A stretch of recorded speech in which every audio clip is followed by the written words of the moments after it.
Well, today there's a bit of a celebration going on in the Royal Square, St Helier. It's been going on for a few days.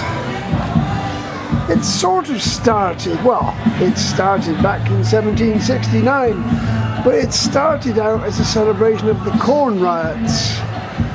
This one here, this celebration, which it wasn't really the Corn Riots. Corn shortages were a central theme. That's why the people were in revolt. It wasn't anything too spectacular, but they overthrew the royal court, which used to stand about here somewhere. This is the royal court, and this is the States building. It was all one, more or less, then. So they did that. Now this is the Sunday, and the party carries on. I think they've called it Democracy Week, which of course is one of the things that the rioters wanted. Officially, the States said we're going to celebrate this day. Eventually, after much lobbying, the States agreed, I think 2012 or 12 or 13, and we're going to call it Jersey Reform Day. They've never used that expression because it has a political connotation. So they sort of sanitize it by making it all sorts of things, such as Corn Riots, because Corn Riots were taking place all over Europe, because corn shortages went on for decades. There was always manipulation of the harvest and the supply of bread, which of course was what a lot of people ate, not much more. And it was in France. They had very violent revolts in France. Quite a lot of people got killed. And of course, shortly thereafter, they had a French Revolution when lots of people were killed. Nobody was killed here in these revolutions. But it's rather interesting because in this notice board, which is in the rather minuscule Royal Square box, there's the Royal Court. When we get a new sovereign, of course, Elizabeth II, as we all know, died a few weeks ago, and her son Charles has taken over as king. So they always have to, what they do in the crown dependencies, is what Jersey is, they put up they have to acknowledge that fact, obviously, because in the constitution of the Channel Islands and lots of offshore islands or any British territory, the title of king is quite important. But of course, Channel Islanders like to use the expression our duke, our king, our duke. And right at the bottom of this declaration of loyalty signed by the bailiff and the jurats and all the rest, at the bottom of this declaration, it says, to whom we acknowledge all faith and obedience with humble affection, beseeching God, by whom kings and queens do reign, to bless his majesty, our Duke. You see? Now, our Duke, with long and happy years to reign over us. Now, that is not an insignificant little expression, and it's signed by the judicial referee, God save the king. But of course, not everybody believes in God, and not everybody supports the idea of a monarchy. But collectively, that has gone out. I'm not quite sure by what authority it's gone out, and obviously it's been sent off to the palace, I suppose. So King Charles II will be attending his coronation soon in Britain, Westminster, I suppose, and all that. Be another cause for a big celebration. Now, will they mention the fact that they crown dependencies, considering him our king and our duke?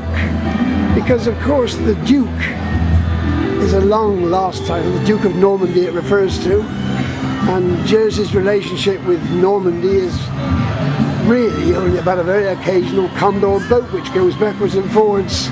Constitutionally, there's, as far as I'm aware, no link at all. But what is interesting, if I don't fall down these steps, which ought to have colour markings on the nosings because they're potentially dangerous, I don't want to become a martyr.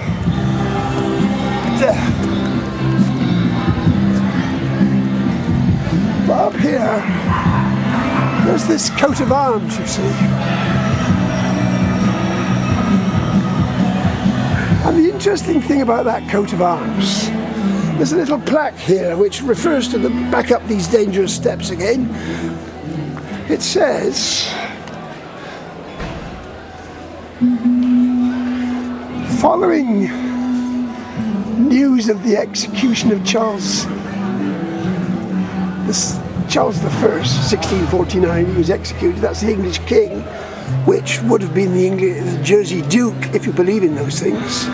Sir George Carteret, he was the bailiff, the great famous pirate and slave trader, and 23 prominent islanders, not the general public, you understand, proclaimed his son by right of legitimate succession and direct descent their sole and sovereign lord. Then it goes into a bit of French. I think it's French, I don't think it's guerrier. The proclamation was read in the former marketplace, rather like the one that's just next door to it, because this used to be the marketplace, and displayed on the doors of the royal court, as it is now, that little printed thing we're looking at. His Royal Highness the Earl of Wessex unveiled this plaque to mark the 350th anniversary of the presentation of the Royal Mace. That's that gold thing that they put out whenever the States is in assembly, if the bailiff's there, on 20th November 1663, the gift of King Charles II in recognition of the island's loyalty to the Crown during the Civil War.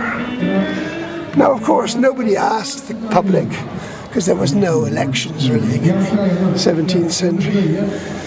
Charles II was the son of Charles I, who had his head chopped off, as they refer to here, and he was sworn in England as king. Now, of course, above here, it tells us, oh, it sounds like a bit of Muddy Waters playing now. The royal arms above this door were originally placed above the door of the former royal courthouse, built on the site between the years 1764 and 1769. So, those arms up there, I can't move back, were contemporary. Old George up there. Old George, the statue of George II. Now he was here. That statue was here. George had died, so they were on to George III by the time that the revolution took place, 1769. But these little things, they're very small, but they're very important to understand what's the constitutional relationship between a German as our king, a king who had his head chopped off, who came from a Scottish family, a plaque, royal coat of arms to a king of that family, we presume, the announcement of support and loyalty to the new King Charles III, who's going to be sworn in. Now, where does that leave the common people? I think we'll use those words. Where does it leave us? Do we have any say in all this? Do we decide, are we loyal to the Duke? Are we more loyal to the Duke than we are to the King? Should we have a vote on it? Does anybody care? Of course, back in 1769, when they had the revolution here, or what was it, like a little mini revolution, the protesters made a petition to the king at the time, who was by then George III, and he gave them all a pardon. The local government, the bailiff and the states, they wanted to hang a few of them, and if they couldn't hang them, they wanted to transport them to America, which is where they used to transport them then. But the king said, our duke said no, they must all be pardoned. So they weren't punished. In fact, a lot of them had spent time in jail, so they were punished. But the king, our duke, said no. Now if you believe that view of history, okay, you can sleep contentedly at night. But I'm going to have to stop now because Muddy Waters and his gang are out shouting.